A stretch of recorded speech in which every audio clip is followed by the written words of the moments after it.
Hey guys, this is Vijay Dinakar. In this video, I want to talk about why you may want to file a domestic violence restraining order in California. So this video is only going to relate to California law, and I'm only going to be able to cover these topics on a very superficial basis. I'm going to be making individual videos about each of these topics later.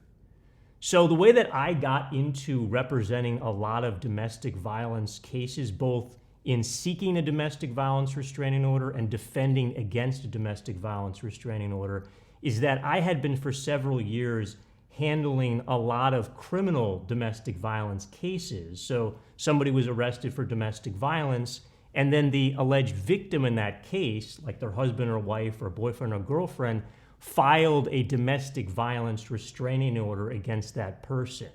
And so several years ago, I also began to handle those domestic violence restraining order cases in family court. So in general, what is a domestic violence restraining order? It is a family court civil action where somebody who wants to get protection against somebody else, basically preventing that person from having any communication with that person or coming within a certain distance of that person, files this restraining order in family court. And who can qualify to get a domestic violence restraining order? That's defined by Family Code Section 6211.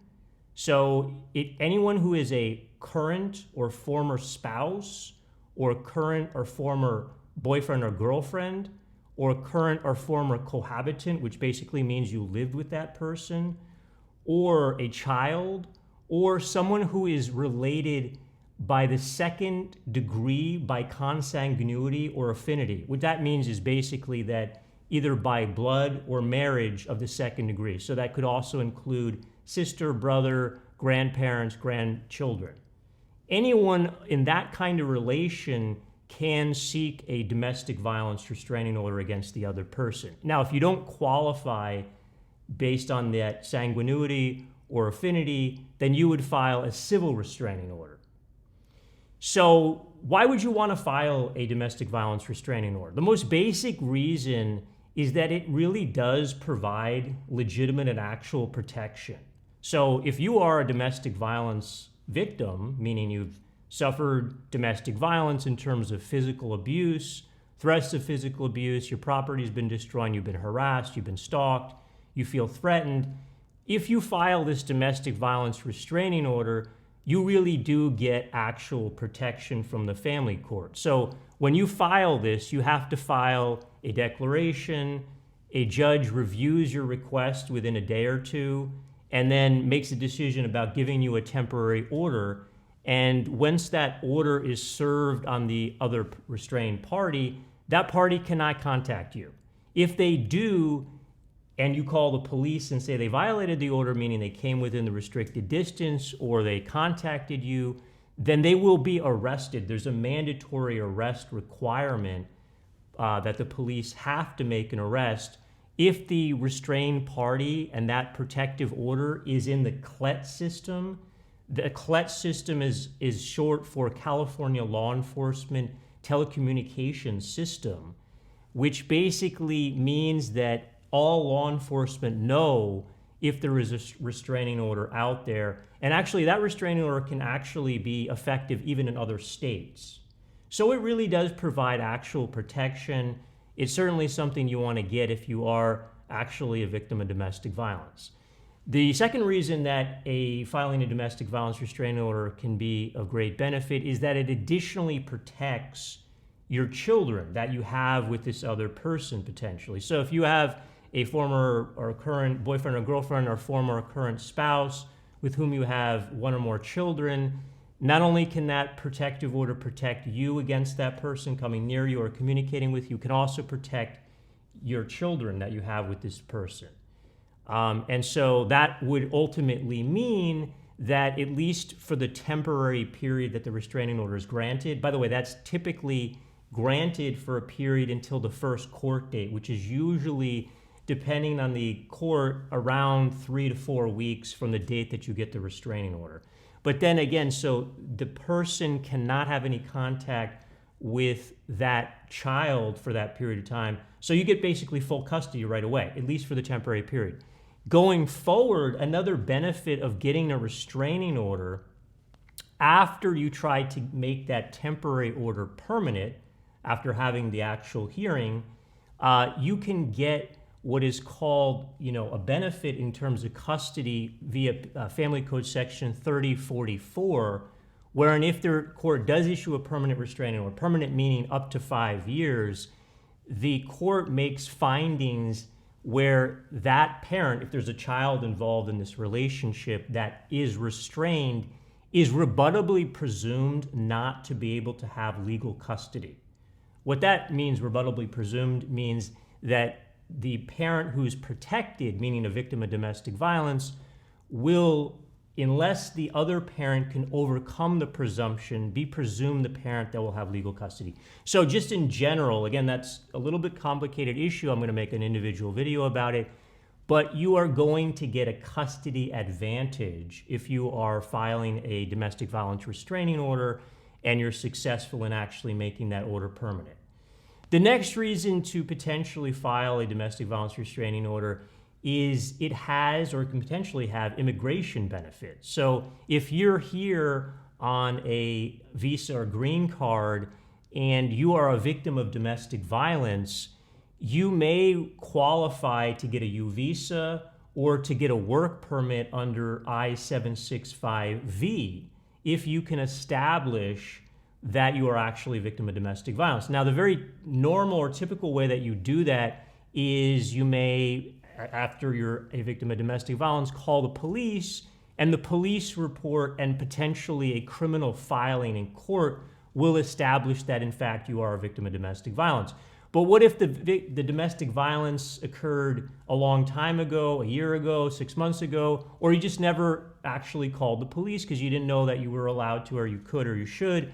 Well, then you can establish the status of being a victim of domestic violence for U visa purposes, and if you're an H-4 visa holder, get an I-765V work permit status by virtue of filing this declaration and ultimately getting this restraining order granted, and then at a later point having a judge or a district attorney or a law enforcement officer certifying that petition. Again, that requires a more thorough video, but generally, yes, there can be immigration benefits of filing a domestic violence restraining order.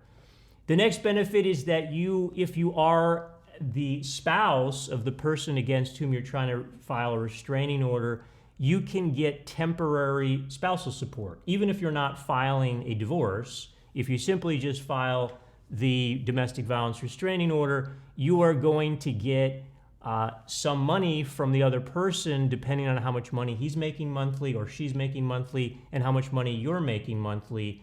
You will be getting some money out of that on a temporary basis while the restraining order goes on, even if you've not decided that you want to ultimately end the relationship and file divorce. Additionally, when the issue of domestic violence arises in the context of a divorce, then there is what is called permanent spousal support or long-term spousal support. So under Family Code Section 4320, the court, if the court finds that you are a victim of domestic violence, can have that as one of the 14 factors in awarding you potentially more spousal support, or if you're the higher earning person, denying the other person who's engaged in domestic violence against you spousal support because, in fact, you were a victim of domestic violence. So that can definitely have an effect on spousal support. The next benefit of potentially filing a domestic violence restraining order is that you can get child support. So unlike with spousal support, you don't have to be married to the person to get child support after filing a domestic violence restraining order. You only have to have a common child with that person. So you would file the domestic violence restraining order, and as a function of how much money you make and how much the other party, the restrained party, makes, the court would award you child support while that domestic violence restraining order is in effect. Another benefit is you could get a move-out order. So if you're living in the same household with the person against whom you're trying to get a restraining order, the court can order that that person move out once they get served a copy of the restraining order. There's other small potential benefits as well. The court can order that your phone line be specifically given to you. The court can order that your health insurance not be terminated. Other such benefits, your property can be returned to you if you're deciding not to get a move-out order. The next benefit is that if the court finds in your favor after a contested hearing, so the process is you file a domestic violence restraining order with the court gives you a temporary order lasting for a few weeks till the court date, and then at that court date, there is potentially going to be a contested trial or at a later court date. And if you win that trial and you're represented by an attorney, under Family Code Section 6344, the court will order that the other party, the restrained party now, will have to pay for your attorney's fees. And that's the prevailing party attorney fee concept. And so potentially you may be able to get a free attorney in the sense that after the case is over, after you've had this trial, if you win, the other party will have to pay for your attorney. And so that does raise the question, is it worth or should you hire an attorney to represent you to get a domestic violence restraining order? And the answer is most people, I would say, probably do not use an attorney to get a domestic violence restraining order granted. There is no filing fee if you qualify economically. You can have the sheriff do the service of the restraining order, so it can be an entirely free process. I would say, however, that it is absolutely beneficial to hire an attorney because the rules and the whole entire procedure that is involved in domestic violence restraining order is very complex. The fact is that if you don't have an attorney and the other side has an attorney, you're at an extreme disadvantage. I have had many cases where the other party was not represented by an attorney. Either they were filing or I was defending, and it is extremely difficult to win a case against an attorney. Now, if the other party doesn't have an attorney, so basically you guys are both not represented by an attorney, then the court, first of all, will allow you to sort of get away with not abiding by the exact rules of court, the evidence code. They'll give you a lot of more leeway. But if you really want the restraining order to be granted, and you're concerned that potentially the other party might at any point hire an attorney, I certainly recommend that you do use an attorney at the very outset from the beginning, because I have seen many cases where the original filing, the paperwork that needs to be done, and the declaration that's submitted to the court originally was done without an attorney. And that actually can come back to haunt you later on in the trial process because that's your declaration and that's going to be used potentially against you at the trial. So I do recommend you hire an attorney. It can certainly be very beneficial. The final reason or benefit to get a domestic violence restraining order is that, like I said, it provides real protection, but it also provides peace of mind. So most of the time when you file a domestic violence restraining order and it's granted, the other party doesn't actually violate it. So in a sense, you don't actually have to call the police. The other party never actually contacts you. You certainly have that as an option, but what you're getting is a peace of mind. So you don't have to worry that that former abuser is going to contact you. You don't have to be sitting there scared, worried, are they going to come to you? Are they going to harass you? Are they going to hit you or anything like that? So it really does provide peace of mind. And I have represented a lot of victims of domestic violence, and they certainly tell me that it is something that they're glad that they pursued. So if you guys have any other questions about this topic, and like I said, I am going to be making other videos about these individual topics, please let me know. Take care and all the best.